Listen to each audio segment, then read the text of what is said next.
जय जगन्नाथ। हरे कृष्णा। तो टॉपिक है आज दोपहर की उनकी दिल की बातें। हम कर रहे हैं रीडिंग और हमारे सामने है फिलहाल 5 ऑब्जेक्ट। ठीक है, हमने लिए हैं एक ओरेकल, सॉरी 4 ओरेकल और एक टैरो। ओके, रीडिंग होने वाली है for all science general collective Hindi tarot reading. तो आपके राशि का कार्ड आए ना आए, आप इस रीडिंग को बिना किसी दिक्कत और झंझट के देख सकते हो। ठीक है, do subscribe to the channel. करते हैं रीडिंग की शुरुआत। ओके, सबसे पहले लेते हैं टैरो से, देखते हैं यहाँ पे क्या कार्ड्स मिलते हैं। करते हैं कार्ड्स की शफलिंग। कार्ड जो है वो स्ट्रेट और रिवर्स दोनों तरफ से आ सकते हैं। Okay, just minute. ओके, चलो तो हम कर रहे हैं यहाँ पे कार्ड्स की shuffling and here we go. चलो, जो पहला कार्ड मिला है वो है, yes, this is all about the page of pentacles. ठीक है, I hope you could see that page of pentacles. Okay, ये मैंने रख दिया यहाँ पे। सेकेंड कार्ड हमें यहाँ पे मिला है वो आ चुका है the emperor, as you can see. तो टॉरस, वर्गो, कैप्रिकॉर्न, साथ में है एरीज का साइन, काफी बढ़िया। एंड हमें मिल चुका है यहाँ पे 9 of cups, cancer, Scorpio, Pisces reverse mode में। ठीक है, और अगर हम कार्ड ले ले यहाँ पे तो मिल चुका है 9 of pentacles, taurus, Virgo, Capricorn. चलो, काफी बढ़िया है। एक और कार्ड अगर हम लेते हैं तो ये आ चुका है 8 of wands, Aries, Leo, Sag की एनर्जी। ठीक है, और हम अगर कुछ कार्ड चुनते हैं तो यहाँ पे आ चुका है डेथ का कार्ड, यानी कि स्कॉर्पियो का साइन। ठीक है, प्लस एक और कार्ड चुनते हैं जो कि है 7 of wands, Aries, Leo, Sag का ये कार्ड। एंड एक फाइनल कार्ड अगर चुनते हैं तो ये आ चुका है भाई this one, that is king of wands, Aries, Leo, Sag की एनर्जी। ठीक है, चलो तो शुरुआत करते हैं। अगर हम पेज ऑफ पेंटिकल से, तो ये पर्सन ना बेसिकली कह रहा है कि मुझे तुमसे कुछ कहना है, बट ये बातें बहुत ही साइलेंट हैं, या फिर मैं हर किसी से ये बात शेयर नहीं करता। ठीक है, तो ये जो भी बात आपसे कहना चाहते हैं शायद वो अपने दोस्तों को भी नहीं बता रहे। तो मे बी ये बात छोटी हो सकती है, बड़ी हो सकती है, सीक्रेट भी हो सकती है। जैसे कि मे बी इनका आपके ऊपर क्रश है, या फिर कोई ऐसी बात कि आप इनके दिल के कितने करीब है, या फिर कुछ और बातें जो सिर्फ आपसे करना चाहते हैं। और मे बी ऐसा भी हो सकता है कि जो भी ये आपके बारे में सोचते हैं वो अब तक उन्होंने किसी को भी नहीं बताया है ना। मतलब कि भाई आप उनके दिल के कितने करीब है, या फिर आपके बारे में वो क्या सोचते हैं। हालांकि हो सकता है कि कोई बेस्ट फ्रेंड को ही शायद आपके बारे में पता हो, बट जनरली अगर हम बात करें तो सिर्फ और सिर्फ इनका दिल ही जानता है कि इनके दिल में आखिर आपके बारे में चल क्या रहा है। ठीक है, तो वो बात हम यहाँ पे स्पेसिफिकली देख सकते हैं, एंड ये बात उनके लिए काफ़ी बढ़िया है। अगर हम बात करते हैं पेंटाकल्स की, तो ये आपके ऊपर विश्वास बहुत करते हैं, और इसीलिए सिर्फ ऐसे लोगों को ही वो चुनना चाहते हैं जिनके ऊपर वो विश्वास कर सकते हैं, है ना। तो ज़्यादातर लोगों से वो आपके बारे में बात करना मुनासिब नहीं समझते। सेकंड जो कार्ड हमें मिला है यहाँ पे द एम्परर की एनर्जी, यानी कि एरीज। देखो भाई, सिंपल तरीके से कहे तो ये पर्सन ना कह रहा है कि भाई मैं और आप, दैट्स इट, यानी कि आप दोनों के बीच कोई आना नहीं चाहिए। एंड इनके कुछ स्पेसिफिक रूल्स है इस रिश्ते को लेकर। जैसे कि अगर आपको आज कॉल कर रहे हैं तो भी आपने कितने बजे कॉल उठाना चाहिए, या फिर कितने रिंग्स के बाद अगर आपने कॉल उठाया तो इनको अच्छा लगेगा। अगर आप उनको कोई स्पेसिफिक चीज़ बोलते हो कि हम कब मिलेंगे, कैसे मिलेंगे, तो ये आपको कोई इंस्ट्रक्शन नहीं दे रहे हैं, बल्कि कह रहा है कि भाई ये सिर्फ हम दोनों के बीच की बातें हैं। थर्ड पर्सन हमारे बीच कभी भी आना नहीं चाहिए, और ये बेसिक रूल है जो आप दोनों के बीच सेट करना चाहते हैं। यहाँ तक कि शायद कोई काउंसलर या फिर कोई फैमिली पर्सन, कोई रिलेटिव शायद आप दोनों के बीच मेडिटेशन करने के लिए नहीं आना चाहिए। अगर हम बात करते हैं 9 ऑफ कप्स की, तो हाँ, आपको लग सकता है कि ये पर्सन की कुछ इच्छाएं शायद अभी तक पूरी नहीं हुई है, या फिर आपकी भी कुछ इच्छाएं इस रिश्ते में अब तक पूरी नहीं हुई है, और ये बात ये पर्सन 100% मानता है।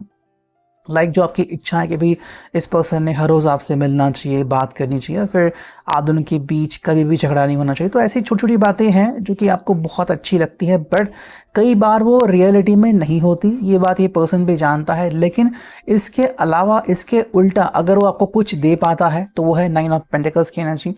मतलब प्रैक्टिकली जितना भी मुमकिन हो, लाइक आपको अगर एक बड़ा घर देना, आपकी इच्छा है कि चलो हमें कोई कार चाहिए, आपको बाहर डिनर डेट पे जाना है, आपको अपने दोस्तों के साथ समय बिताना है, वो हर उस चीज़ के लिए हाँ कर सकते हैं या फिर करते हैं जो कि आपके लिए सही हो इनके हिसाब से। ठीक है, तो प्रैक्टिकली जितनी भी चीज़ें हैं वो आपके लिए करने को रेडी हैं। इमोशनली कई बार ये पर्सन वो चीज़ें करने में असक्षम होते हैं या फिर फेल होते हैं, ऐसा आपका मानना हो सकता है। हालांकि ये पर्सन हमेशा से कोई ना कोई डायरेक्शन ढूंढता है 8 ऑफ वांड्स की एनर्जी के भी। कुछ तो ऐसा हो जाए कि ये आपकी तरफ आगे बढ़े एंड आपको वो सब दिला दे जो कि आपकी चाहते। तो आपसे दूर नहीं है, आपसे पर्दा भी नहीं कर रहे, बल्कि कह रहे कि भाई जो भी मेरे से मुमकिन है मैं वो सब करने को रेडी हूँ। यहाँ पे अगर हम बात करते हैं स्कॉर्पियो डेथ की, तो सिंपल कह रहे हैं कि देखो आपके हिसाब से ना, अगर इस रिश्ते में कोई मायने हैं तो हम इस रिश्ते को आगे लेके चल सकते हैं। अगर आपकी तरफ से अगर इस रिश्ते में कुछ बचा नहीं है तो आप सिंपल से बोलिए और हम सॉल्यूशन निकालेंगे, ठीक है। 7 ऑफ वांड्स की एनर्जी है। इनके हिसाब से हम दोनों को झगड़ना नहीं चाहिए। अगर आपको लग रहा है कि थर्ड पार्टी है इनकी ज़िंदगी में या फिर आपकी ज़िंदगी में कोई और पर्सन है और आप इनके साथ आगे नहीं बढ़ना चाहते, तो सिंपल कह रहे हैं कि मुझे बता दो आपको आखिर चाहिए क्या। अगर आपको लगता है कि आप मेरे साथ सुकून से ज़िंदगी नहीं जीना चाहते, आप डायरेक्टली मुझे बोल दीजिए। ना तो हमें झगड़ा करना, ना तो हमें वर्बल फाइट करनी है। एंड अंतिम आता है किंग ऑफ वांड्स की एनर्जी। तो फाइनली अगर आप दोनों को लगता है कि हम दोनों आगे चल के एक अच्छा कपल बन सकते हैं, यू आर मोस्ट वेलकम। नहीं लगता तो आप डायरेक्टली इस पर्सन को बोल सकते हो। चलो अगर हम लेते हैं इस ओरेकल को, यहाँ से हमें क्या कार्ड मिलते हैं। देखो जो पहला कार्ड आ चुका है वो है विक्टिम। इस पर्सन को लग सकता है कि मे बी इसकी जो एनर्जी है वो विक्टिम काइंड एनर्जी है। मतलब कि या तो ये पर्सन कह सकता है कि भाई मुझे लगता है कि मैं बेचारा हूँ, या फिर मेरे ऊपर अन्याय अत्याचार हो रहा है, मुझे तकलीफ हो रही है, या फिर ये बातें आपकी हो सकती हैं जो ये सबको कह रहे हैं कि इस पर्सन को लग रहा है कि मैंने कि आपको लग रहा है कि आप विक्टिम हो या फिर आपके ऊपर अन्याय हो रहा है। हालांकि ये सही या गलत इसका फैसला हम यहाँ पे बिल्कुल भी नहीं कर रहे हैं, ठीक है। सेकेंड जो कार्ड हमें यहाँ पे मिला है वो है कॉम्प्लेसेंसी। देखो कई बार ऐसा होता है कि कुछ चीज़ें जो होती हैं वो दिखती और है और होती कुछ और है ना। तो कई बार जैसे कि मान लो कुछ दिखता हमें अलग है, होता कुछ अलग है, तो उसी के बारे में पर्सन कहते हैं कि हर बात को आपको सीरियसली लेने की ज़रूरत बिल्कुल भी नहीं है। यहाँ पे बात है फेथ की। तो क्या आपका विश्वास है इस पर्सन के ऊपर जो भी ये कह रहा है कि I am in love with you and कोई नहीं है मेरी ज़िंदगी में, या फिर आपका विश्वास इसके ऊपर बिल्कुल नहीं है, ये आप खुद तय कर सकते हैं। नेक्स्ट कार्ड है ट्रिकरी। आपको लग सकता है कि ये पर्सन कई बार आपके साथ ट्रिक्स करता है, यानी कि भाई ये पर्सन जो है वो कई बार ट्रिक्स करके आपको हाँ कहने पे मजबूर करता है, या फिर आपको लग सकता है कि मे बी ये पर्सन कुछ छुपा रहा है आपसे, बट ये आपकी सिर्फ एक सोच हो सकती है। अगर हम बात करते हैं नेक्स्ट ओरेकल की, तो यहाँ पे कार्ड आ चुका है कन्फेशंस।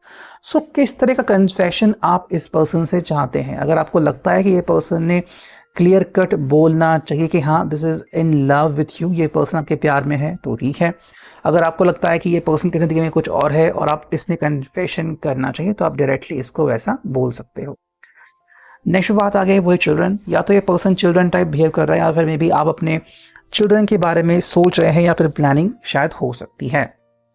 यहाँ पे सेलिब्रेट, मे बी ये पर्सन कह रहे हैं क्यों ना हम सेलिब्रेट करें। अगर हमारा रिश्ता कुछ सालों तक चल रहा है तो आगे भी चलेगा, तो क्यों आप इस रिश्ते को तोड़ने के ऊपर मन बना रहे हो। लॉजिकली बात करो, लॉजिकली क्या हो सकता है क्या नहीं इसके बारे में बात करो, फिर हमें बहुत कुछ सुनने को और समझने को मिल सकता है। अगर हम बात करते हैं यहाँ पे एनिमल ओरेकल की, तो यहाँ पे बात आ गई है ड्रैगन फ्लाई की, यानी कि amethyst cathedral. I am ready to transform my life into one field with truth and clarity. आपके लिए ट्रुथ और क्लैरिटी बहुत इंपॉर्टेंट है, लेकिन ये सिर्फ वन साइडेड नहीं है, दोनों तरफ से होना चाहिए। अगर दोनों तरफ से होता है so both of you are more than welcome. Second जो है वो है स्पाइडर।